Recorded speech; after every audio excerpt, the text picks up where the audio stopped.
This is Race Talk America with Tony Formosa.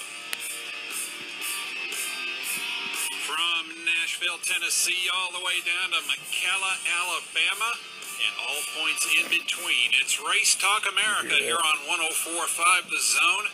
Good night, everybody. I'm Jim Rayome. With me, as always, in the studio here, Tony Formosa, Mike Dice, Tony Watson. And that number is 737-1045, 737-1045. And on the line with us right now from deep in the heart of McCalla, Alabama, Brandon Curren, points leader so far in the open wheel modifieds, the Bob Farah open wheel modifieds at Fairgrounds Speedway. Brandon, welcome to the show. Thanks for calling. Brandon, you got an early start. If I remember speaking to you a little bit earlier, 7 years old, racing go-karts, was it? 7 years old. First race was at Talladega Short Track. That's right. How did you do in your first race? Well, as my dad would put it, I spun out in every corner, but I finished. I've been there. I feel your pain, brother. I do. Yeah. How do you describe the Fairgrounds Speedways over all the other tracks that you've run at in your career, and tell us about some of those tracks. Where have you run? Where did you start? And how do those other tracks compare with what you're doing now? And all of a sudden you're the points leader. Well, the first time I ever drove open wheel was straight out of a go-kart, and we went to the old Birmingham Fairgrounds, which ain't there no more, unfortunately. But from there, I drove about 4 or 5 times till it shut down. And then we went to Huntsville, run for quite a few years there. Got my feet wet pretty well there. And from there, we've been just driving to Hop and Run and Pensacola and somewhere else. But Nashville's got to be probably my favorite track around, just because of the history there and how big it is and all that banking and really 2 grooves you can run, which you can't really find that anywhere else no more. Basically everything's, a 1-groove racetrack. But about the only other place that compared to Nashville, which to me would be Pensacola, as far as the banking and how fast it is. Do you think you go faster at Five Flags at Pensacola than you go at the Fairgrounds? Which one do you think you go faster at? Oh, by far, I would think would be Nashville, because the straightaways are just so much longer. Right. And I think Nashville's probably got a little bit more banking than Pensacola, and I can remember. Right, you got a lot more straightaway to get that motor unwound and everything, get the miles per hour up. How do you feel leading the points going into the last couple of races at the Fairgrounds Speedways? If you win a championship at the Fairgrounds Speedways, you've done something. Oh yeah, you've definitely done something with all the people that won championships up there, from Sterling to Darrell Waldrop, and it feels really good to get to get towards the end of the year and all. But I think if we start the next one, we'll have it wrapped up. So I think we're about 112 points ahead of second. But it'll definitely be the most accomplished thing I've ever done in, my short career. We finished second in points at Huntsville back in 2011. And then that's really the only championship, we've ever gone after. But I'll definitely be proud of being a champion at Nashville. What do you think about the competition that has come to the Fairgrounds Speedways the last open wheel race? There was a big major change, and I'm pretty sure that the guaranteed purse brought that on. Oh yeah. What we pay, is that a really good open wheel purse? I have not compared purses with anyone, but I had, it's hard to get a lot of open wheel cars together nowadays. And I sat you guys down and talked to you and said, what's it going to take? And a couple of guys said, if you'll just put a guaranteed purse out there, we think they'll show up. And by God, they did. We had what, 19 of them We had 19 we had 17, and we lost 3, and so 14 started the show. So heck of a race too. And that's a great show. 14, 15, 18, 20 open wheels on that track. Just put chills on my arms.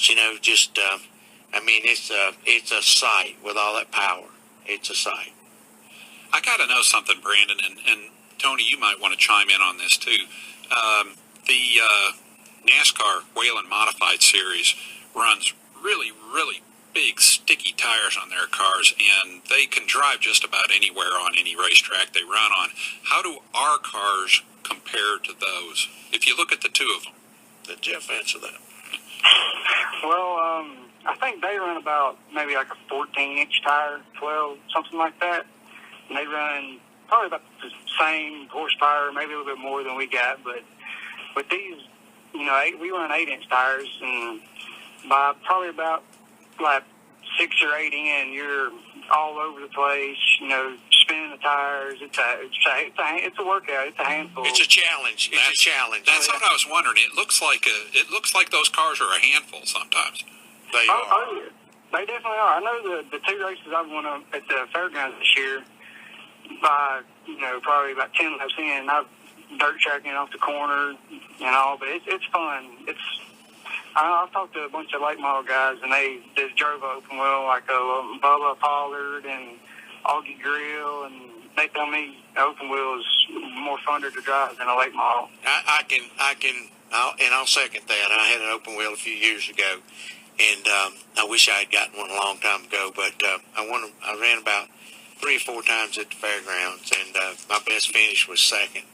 Me and Andy Britton had a really good run, I think the last time I raced, and my old car was just loose as a goose. It was loose as it one that I'd ever driven.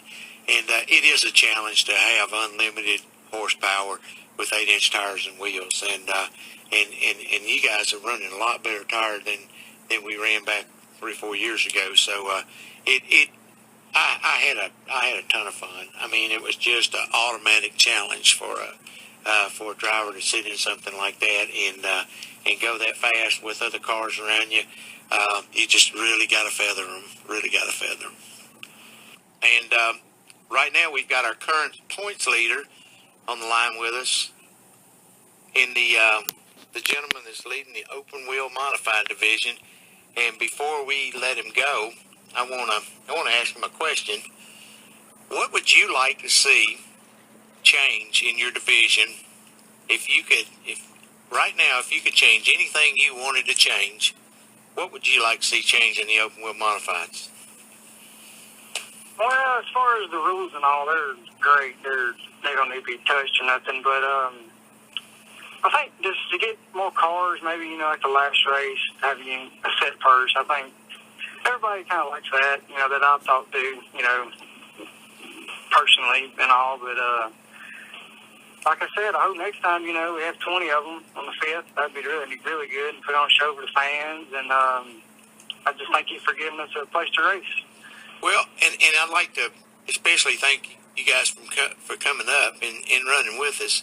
And before it's over with, we hope to have 25 or 30 of you guys here for the All-American 400. We got I'm working on a sponsorship deal for your race at the All-American, and it's going to have a pretty fancy little purse to it. But we are going to have a posted purse, just as like we did for the September race.